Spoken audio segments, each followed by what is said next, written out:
Made during the Second World War, Hangmen Also Die is a fictionalized dramatization of events following the assassination of Nazi butcher Reinhard Heydrich, the hangman of the title. Although nominally a propaganda film, it is a mistake to think of it strictly in rabble-rousing terms. While it unequivocally sides with Czech patriots against German villains, it makes cut-and-dried sympathy a little difficult. Instead, the film complicates emotional simplicities to render a sophisticated political message all the more forcefully. That complexity no doubt results from the screenplay having largely been written by Bertolt Brecht, although it is credited to a Hollywood hand, John Wexley. The story of that credit is a drama unto itself, but Wexley paid for it later when he was persecuted by the House Un-American Activities Committee for his communist affiliations. Director Fritz Lang is also credited, with Brecht, for adaptation and the original story.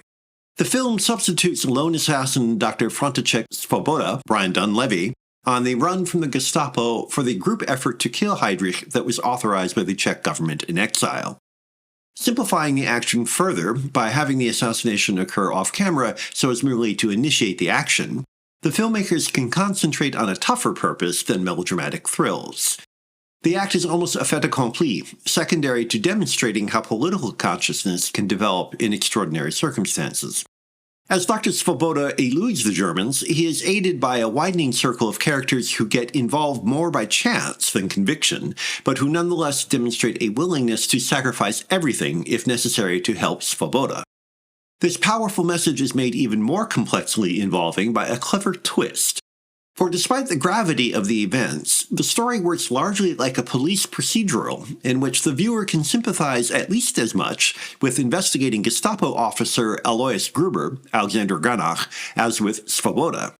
In many ways, the most human character in the film, Gruber's earthy, slightly grubby sensualism has more than a little appeal contrasted with the stalwart, upright Czechs. Lang's inexorable technique compounds these ambiguities further. He squeezes the action like an ever-tightening vise in which it is clear that whatever the conclusion, it will not and cannot be without costs. But for all the suspense, the broader canvas makes the anxiety less about the safety and rescue of one man than a matter of how a community is moved to political action through collective complicity. The horrendous consequences of the real assassination are not shown, but it may have been impossible to include them due to censorship restrictions. In a sense, their omission is irrelevant because those horrors are implicit in the film's message. That much is clear. All of the Czech characters, save one collaborator, choose to fight for freedom knowing the potential costs for themselves, if not others. That relentlessness transcends narrow propaganda goals to demonstrate a heroism all the more inspiring for remaining largely a secret.